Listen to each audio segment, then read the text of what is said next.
அனைவருக்கும் வணக்கம். நான் உங்கள் கற்றது கையளவு ஜி பால்மேஷ். இன்னைக்கு நம்மளுடைய சேனல்ல சினிமா நியூ அப்டேட்ல சியான் விக்ரம் அவர்கள் நடித்து விரைவில் வெளியாக இருக்கும் துருவ நட்சத்திரம் படத்தை பத்தி ஒரு நியூ அப்டேட் வெளியாயிருக்கு. அதை பத்தி தான் இந்த காணொலியில நம்ம பார்க்க போறோம். இந்த படம் பார்த்தீங்கன்னா 2017 இந்த படத்தோட படப்பிடிப்பு தொடங்கப்பட்டது. இந்த படத்தோட படப்பிடிப்பு முழுமையாக முடிந்த பிறகு இந்த படத்தோட ரிலீஸ் அப்டேட்டை பற்றி நிறைய அப்டேட்டுகள் இந்த படத்தோட டீம் வெளியிட்டு இருந்தாங்க. இந்த படம் எப்போ ரிலீஸ் ஆகும் அப்படின்னு சியான் விக்ரமோட ரசிகர்கள்லாம் ரொம்பவே எதிர்பார்க்க ஆரம்பிச்சிட்டாங்க. ஆனால் பார்த்தீங்கன்னா இந்த படத்தோட ரிலீஸுக்கு ரொம்பவே தாமதம் ஆயிருக்கு. இந்த படத்துக்கு பார்த்தீங்கன்னா இயக்குனரும் நடிகருமான கௌதம் வாசுதேவ மேனன் அவர்கள் தான் இந்த படத்துக்கு டைரக்ஷன், ஸ்க்ரீன் பிளே, ஸ்டோரி, இந்த படத்தை ப்ரொடியூஸ் இவர் தான் பண்ணியிருப்பார். இந்த படம் பார்த்தீங்கன்னா கோர்ட்டை வழக்கு தான் நடந்துட்டு இருக்கு.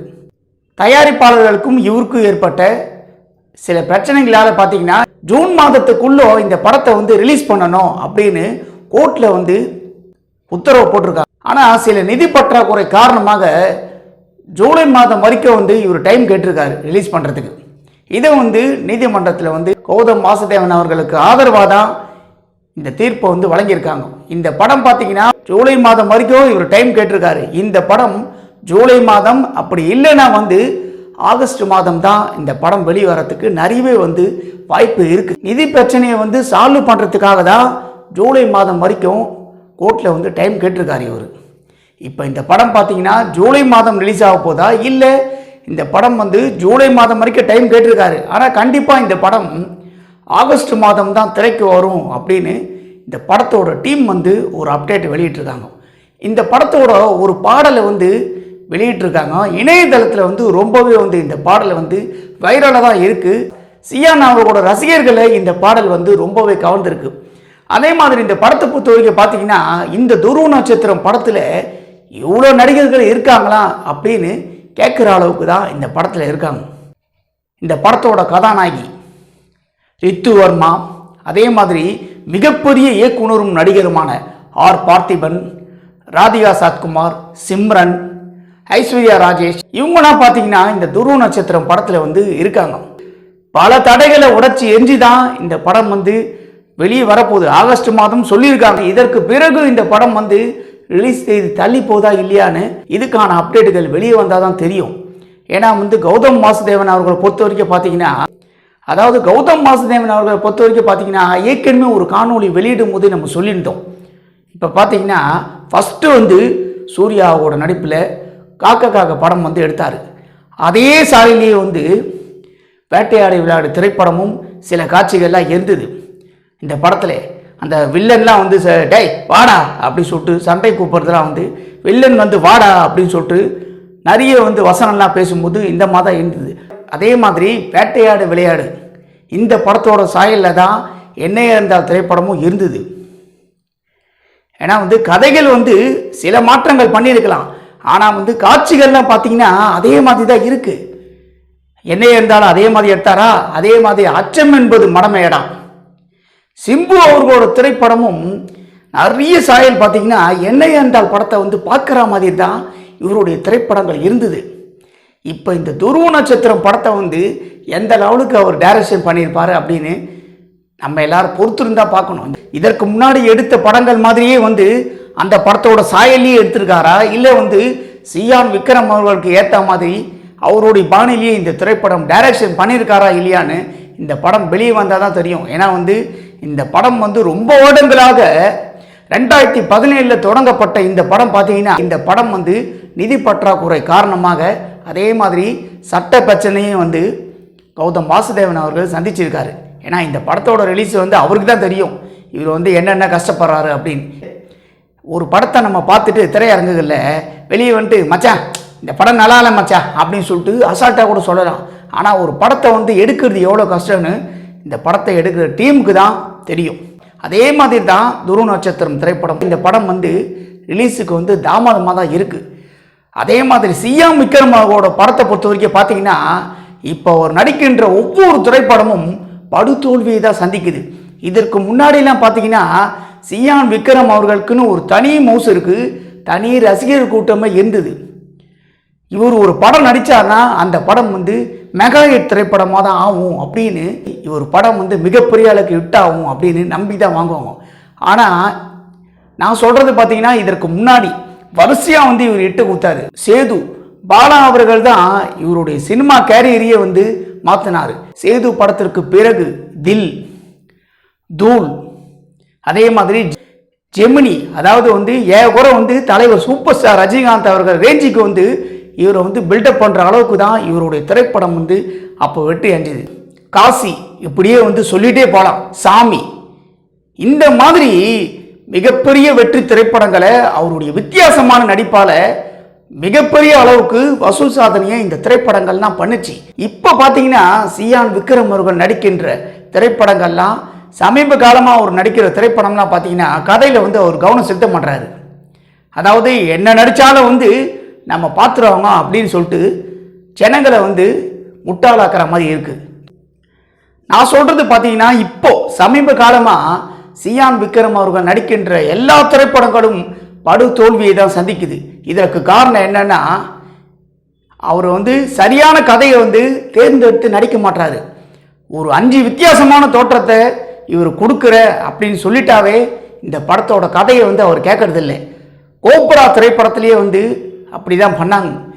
மிகப்பெரிய அளவுக்கு சியான் விக்ரமோட ரசிகர்கள்லாம் வந்து ரொம்பவே எதிர்பார்த்தாங்க. இந்த படம் வந்து சியான் விக்ரம் அவர்கள் கேரியர்லேயே வந்து ரொம்ப ஒரு வித்தியாசமான படமாக இருக்கும் அப்படின்னு சொல்லிட்டு தேட்டர் உள்ளே போய் பார்த்தோம். தேட்டர் உள்ளே போய் பார்த்ததுக்கப்புறம் இந்த படம் எதற்காக வந்து உள்ளே போனோம் அப்படின்னு வந்து ரொம்பவே ரசிகர்கள்லாம் வந்து ஏமாற்றத்தோடு திரும்பி வந்தாங்க. இந்த படம் வந்து சுத்தமாகவே வந்து விக்ரமாவோட நடிப்பு ஓரளவுக்கு நல்லா இருந்தது. ஆனால் படத்தோட கான்செப்ட், இந்த படம் வந்து சொல்கிற அளவுக்கு இந்த படத்தோட கான்செப்ட் இல்லை. அதனால்தான் இந்த படம் பார்த்தீங்கன்னா சியான் விக்ரமோட சினிமா கேரியரில் படு தோல்வியை சந்திச்சுது. இதற்கு பிறகு வந்த படத்தையாவது அவர் கதையை தேர்ந்தெடுத்து நடிச்சாரா? கிடையாது. தங்கலான் இப்போ வந்த படம், இதுவும் வந்து படு தோல்வியை தான் சந்திச்சுது. நான் கூட இந்த படம் வந்து மிகப்பெரிய அளவுக்கு வசூல் சாதனை பண்ணிச்சியா அப்படின்னு சொல்லிட்டு தான் நினச்சேன். ஆனால் இப்போ வந்து அப்டேட் வெளியாயிடுச்சு, இந்த படம் வந்து படு தோல்வியை சந்திச்சிருக்கு அப்படின்னு. அதே மாதிரி இப்போ வீரதீர சூரன் பார்ட் 1, வீரதீர சூரன், இந்த படமும் வந்து படு தோல்வியை தான் சந்திச்சிருக்கு. அதே மாதிரி பொன்னியின் செல்வன் பார்ட் 1, இது மட்டும்தான் இந்த படம் வந்து ஹிட் ஆச்சு. இயக்குனர் மணிரத்னம் அவருடைய டைரக்ஷனில் பார்ட் 2 வந்து படு தோல்வியை தான் சந்திச்சிருக்கு. சியான் விக்ரம் அவர்கள் நடிக்கின்ற ஒவ்வொரு திரைப்படமும் படு தோல்வியை தான் இப்போ சந்திக்குது. இது வந்து அவரை வைத்து டைரக்ஷன் பண்ணுற மோசமான டைரக்ஷனும் திரைக்கதையும் தான் காரணம். சியான் விக்ரம் அவர்கள் தேர்ந்தெடுக்கின்ற கதை தான் காரணம்.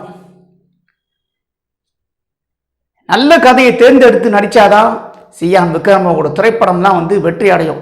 என்ன நடித்தாலும் 4 கெட்டப் நடித்தா நம்மளை பார்த்துருவாங்க அப்படின்னு சொல்லிட்டு நினச்சிங்கன்னா அது கண்டிப்பாக வந்து உங்களுக்கு ஏமாற்றத்தை தான் தரும். அதாவது உங்களையும் ஏமாற்றி உங்கள் படத்தை பார்க்குற ரசிகர்களையும் வந்து ஏமாத்தாதீங்க. இனிமேலாவது வந்து நல்ல கதையை வந்து தேர்ந்தெடுத்து நடிங்க. அப்போ தான் வந்து முன்ன மாதிரியே உங்களுடைய திரைப்படங்கள்லாம் வெற்றி அடையும். ஏன்னா பார்த்தீங்கன்னா சியான் விக்ரம் அவர்களை வைத்து படம் பண்ணுற ப்ரொடியூசர்லாம் பார்த்தீங்கன்னா நோ சொல்கிறாங்க. ஏற்கனவே ஒரு காணொலியில் நம்ம சொல்லியிருந்தோம், அவர் சரியான கதையை வந்து தேர்ந்தெடுத்து நடிக்க மாட்டாரு, படு தோல்வியே அவருடைய திரைப்படங்கள்லாம் சந்திக்குது அப்படின்னு சொல்லிட்டு இவரை வைத்து ப்ரொடியூஸ் பண்ணுற எந்த ஒரு ப்ரொடியூசர் இருந்தாலும் நோ அப்படின்னு சொல்கிறாங்க. ஏன்னா அந்த லெவலுக்கு இவர் படத்தை வந்து தேர்ந்தெடுத்து நல்ல கதையை நடிக்கிறாரு. அதனால தான் வந்து மிகப்பெரிய அளவுக்கு படங்கள்லாம் வந்து படு தோல்வியை சந்திச்சிட்டு இருக்கு. ஏன்னா மக்கள்லாம் பார்த்தீங்கன்னா இப்போ ரொம்பவே மாறிட்டாங்க. பெரிய நடிகர்களோட திரைப்படம், தலைவர் சூப்பர் ஸ்டாரோட திரைப்படமாக இருந்தாலும் சரி, ஆண்டவர் கமலஹாசனோட திரைப்படமாக இருந்தாலும் சரி, ஏன் முதல்வர் விஜய், இளைய தளபதி விஜய் அவர்கள் நடிக்கின்ற திரைப்படமாக இருந்தாலும் சரி, ஏகே அஜித்குமாரோட திரைப்படமாக இருந்தாலும் சரி, படம் நல்லா இல்லைன்னா ரசிகர்கள் போய் பார்க்க மாட்டாங்க. படு தோல்வியை தான் இவங்களுடைய திரைப்படங்கள்லாம் சந்திக்குது. இவங்களுடைய திரைப்படங்களே படு தோல்வியை சந்திக்குதுன்னா அப்போ நீங்கள் தான் வந்து கதையை தேர்ந்தெடுத்து தான் நடிக்கணும், என்ன கேட்டிங்கன்னா. அதனால் இனிமேலாவது நல்ல கதையை சியான் விக்ரம் அவர்கள் தேர்ந்தெடுத்து நடிங்க. தேர்ந்தெடுத்து நடித்தாதான் உங்களுடைய திரைப்படங்கள்லாம் முன்ன மாதிரியே வந்து வெற்றி அடையும். இப்போ இந்த துருவ நட்சத்திரம் படம் பார்த்தீங்கன்னா ஆகஸ்ட் மாதம் ரிலீஸ் ஆகுது அப்படின்னு ஒரு அப்டேட்டை வந்து கொடுத்துருக்காங்க. இந்த படத்துக்கு ரிலீஸில் ஏதாவது தாமதம் வரப்போதா இல்லையான்னு இதுக்கான அப்டேட் வெளியே வந்தால் தான் நமக்கு தெரியும். இந்த படம் ரசிகர்களோட எதிர்பார்ப்பை பூர்த்தி செய்கிற அளவுக்கு இயக்குனர் கௌதம் வாசுதேவன் அவர்கள் பண்ணியிருக்காரா அப்படின்னு இந்த படம் ரிலீஸ் ஆனதுக்கு அப்புறம் தான் நமக்கு தெரியும். இந்த துருவ நட்சத்திரம் படத்துக்கு சியான் விக்ரமோட ரசிகர்கள் மத்தியில் எந்த லெவலுக்கு வரவேற்பு கிடைக்க போது நம்ம எல்லாரும் பொறுத்திருந்தான் பார்க்கணும். இப்போ சியான் விக்ரம் அவர்கள் நடித்த துருவ நட்சத்திரம் படத்தை பற்றி நம்ம கொடுத்துருக்கிற இந்த சினிமா நியூ அப்டேட் காணொலியை பற்றி நீங்கள் எல்லாரும் என்ன நினைக்கிறீங்கன்னு உங்களுடைய கருத்துக்களை என்னுடைய கமெண்ட் பாக்ஸில் எல்லாரும் மறக்காம பதிவு பண்ணுங்க. நண்பர்களே, இந்த காணொளி உங்களுக்கு பிடிச்சிருந்தா லைக் பண்ணுங்க, ஷேர் பண்ணுங்க, கமெண்ட் பண்ணுங்க.